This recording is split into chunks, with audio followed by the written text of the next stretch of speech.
Olá, seja muito bem-vindo ao nosso curso SPSEX Preparação. Nós estamos na nossa 33ª aula. Você está no canal Física MLT e nós vamos começar a aula agora. Vamos lá?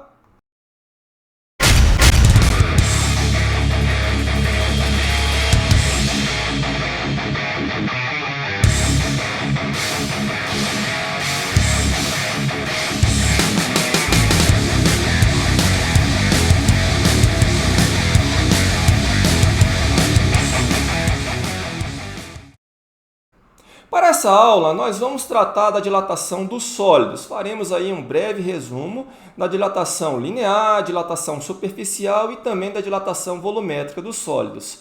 Já no final, faremos aí um resumo também da dilatação dos líquidos. E, para terminar a aula de hoje, vamos resolver aí os 3 exercícios do nosso material. Vamos começar? Dando sequência aí ao nosso assunto de termologia, nós vamos estudar agora a dilatação térmica dos sólidos. Dilatação linear. Bom, temos aqui um sólido em que o que está sendo predominado aqui, olha, é exatamente o comprimento do sólido. Então, o sólido aqui ele tem um comprimento inicial L0 a uma dada temperatura T0, tá certo? Bom, após sofrer um aquecimento, sua temperatura final, TF, maior do que a temperatura inicial, ok? De tal sorte que ele ganhou aqui, olha, um acréscimo no comprimento, que eu estou chamando aqui de ΔL. Bom, observamos o seguinte, olha, o comprimento final, então, que vai ser o comprimento inicial mais o acréscimo, ΔL, e o ΔL é diretamente proporcional ao comprimento inicial e à variação de temperatura, tá certo?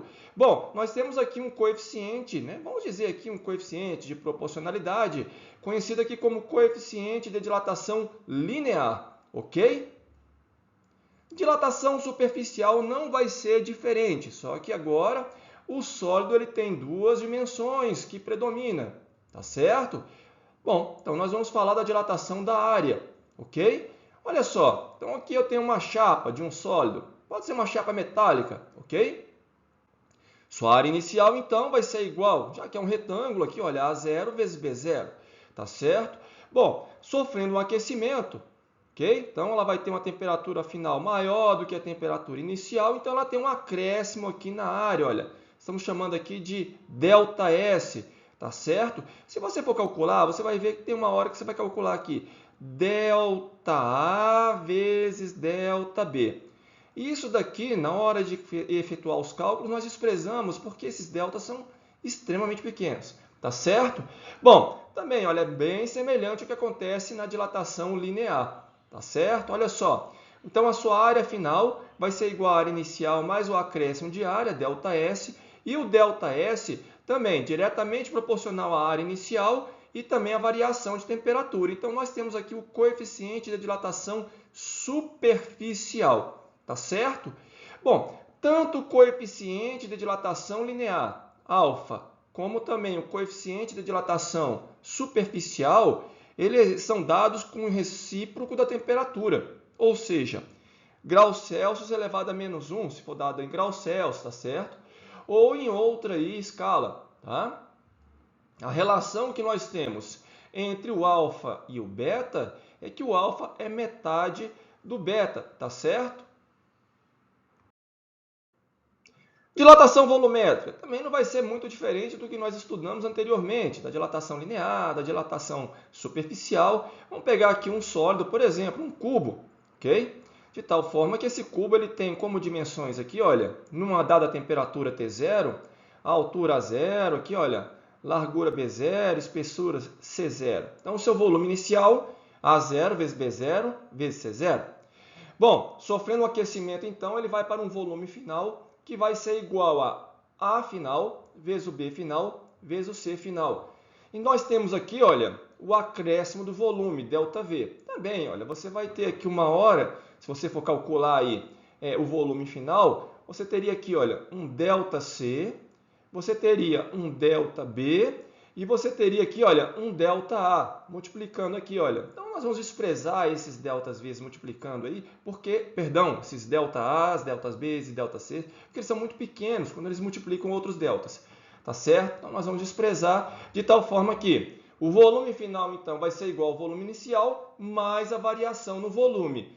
E a variação no volume é diretamente proporcional ao volume inicial e à variação de temperatura.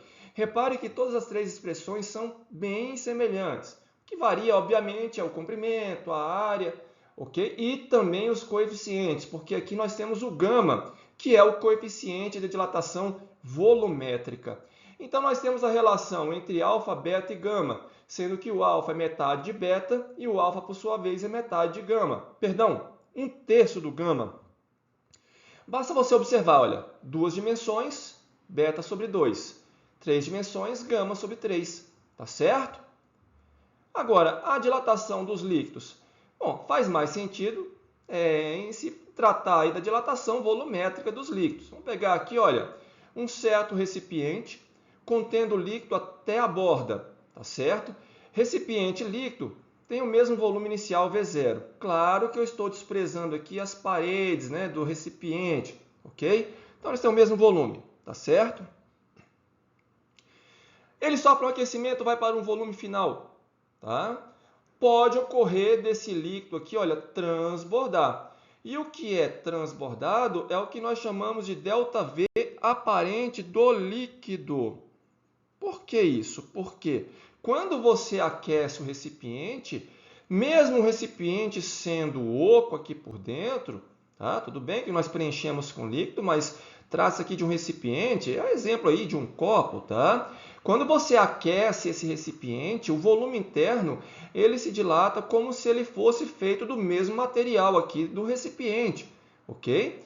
Não faz sentido você pensar que ele vai dilatar para dentro e fechar aqui o volume, porque se ele fosse todo maciço, se ele dilatasse para dentro, você teria aqui problema, né? Você teria aqui ondulações, toda a parte interna enrugada, e não é assim que acontece, tá certo? Quando ele dilata o volume, mesmo sendo oco, a parte oca ele se dilata como se fosse feito do mesmo material do recipiente, tá certo? Bom, se você tem a dilatação do volume também do recipiente, então o que eu vou chamar aqui de ΔV real do líquido? É o que o recipiente dilata de volume, tá? Lembrando, aquela parte oca lá dentro, como se fosse um copo, né? Mais o que foi transbordado. Isso aqui é o que nós chamamos de ΔV real. Agora, tudo bem que se não tem nada, não tem nenhum líquido transbordado, então o ΔV real do líquido vai ser igual ao ΔV do recipiente. Os dois dilataram aí do mesmo tanto. Tá certo? Bom, dessa expressão, olha, nós vamos tirar que o ΔV real do líquido vai ser igual ao volume inicial, que é igual ao volume do recipiente, vezes o gama real do líquido, coeficiente de dilatação volumétrica real do líquido, vezes a variação de temperatura. O ΔV do recipiente é o volume inicial do recipiente, lembrando mais uma vez a parte oca ali, como se fosse um copo, não é isso? Então, o volume inicial que vai ser igual ao volume do líquido, tá? Nesse caso, vezes o gama do recipiente, tá certo? O coeficiente de dilatação volumétrica do material do recipiente, vezes a variação de temperatura. Então, ΔV aparente, olha, na mesma situação, V0 vezes o gama aparente vezes a variação de temperatura, de tal forma que eu posso escrever que o gama real do líquido é o gama do recipiente mais o gama aparente. Repare que tanto alfa quanto beta, já havia mencionado, e agora o gama, ele é dado como um recíproco da temperatura, tá certo? Uma vez que o ΔV ele é dado aqui com a mesma direção, a mesma dimensão do volume inicial, então você vai ter o gama aqui sendo dado com recíproco da temperatura, para que essas unidades aqui, olha, não apareçam na unidade final, tá certo? Então, dessa forma, nós podemos tratar aí a dilatação volumétrica dos líquidos. Então, vamos lá, vamos trabalhar, vamos para os exercícios aí do nosso material, página 29, exercício de número 4. Espero que você tenha lido o enunciado. Então, se você leu bem o enunciado com bastante atenção, você vai concluir que a resposta é a letra C, tá certo? Você vai comparar aí os coeficientes de dilatação dos materiais, ok? Bom, na mesma página, na página 30 agora, que é o exercício de número 5. Então, vamos lá, espero que você tenha lido também com bastante atenção o enunciado. Bom, olha só, o ΔL de 1 da coluna 1 tem que ser igual ao ΔL da coluna 2, tá certo? Dessa forma, você mantém tudo na horizontal.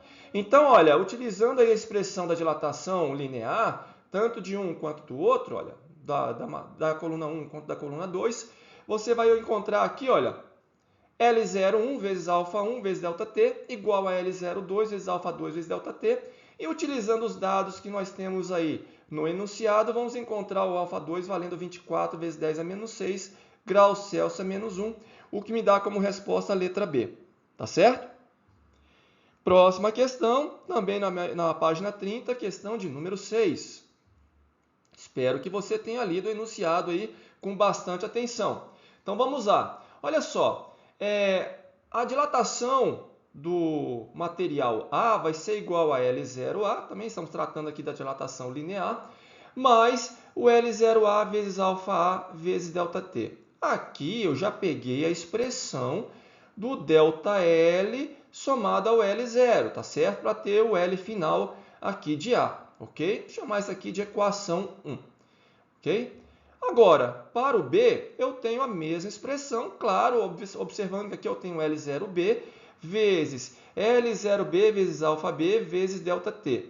Tá? E vamos chamar isso aqui de equação 2. Porém, eu vou multiplicar toda a equação por 4/5. Se você ler o enunciado, você vai já saber por que eu multipliquei por 4/5. Tá, estou multiplicando dos dois lados a igualdade. E, claro, do lado direito é distributiva, ok?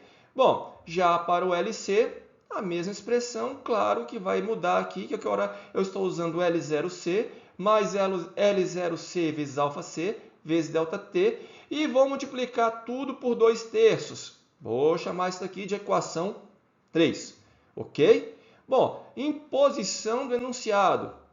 Tá? Então, eu vou usar a equação 1 e a equação 2. Elas são iguais, imposição do enunciado. Então, o que eu vou encontrar? Utilizando, então, as duas equações, eu vou encontrar que o alfa-A é igual ao alfa-B. Porque isso daqui, olha, é o L0A. E isso daqui, olha, 4L0B sobre 5 é o L0A também, tá certo? Então, olha, vamos encontrar o alfa-A igual ao alfa-B. Coeficiente de dilatação linear de A igual ao coeficiente de dilatação de B. E vou usar a equação 1 e a equação 3.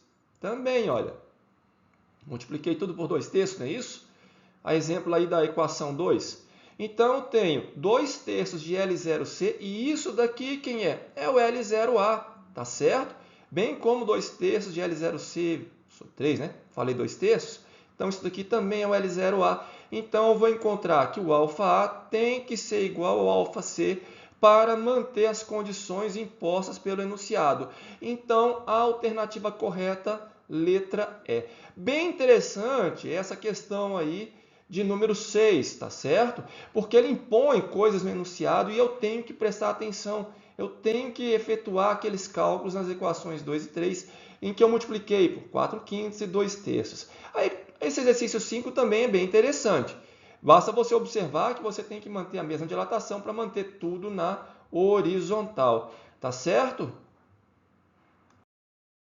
Bem, terminamos a aula por aqui. Na próxima aula, vamos resolver mais exercícios envolvendo esse assunto de dilatação dos sólidos e também da dilatação dos líquidos, ok? Provavelmente teremos exercícios extras. Então, prepare o seu caderno e eu te vejo na próxima aula.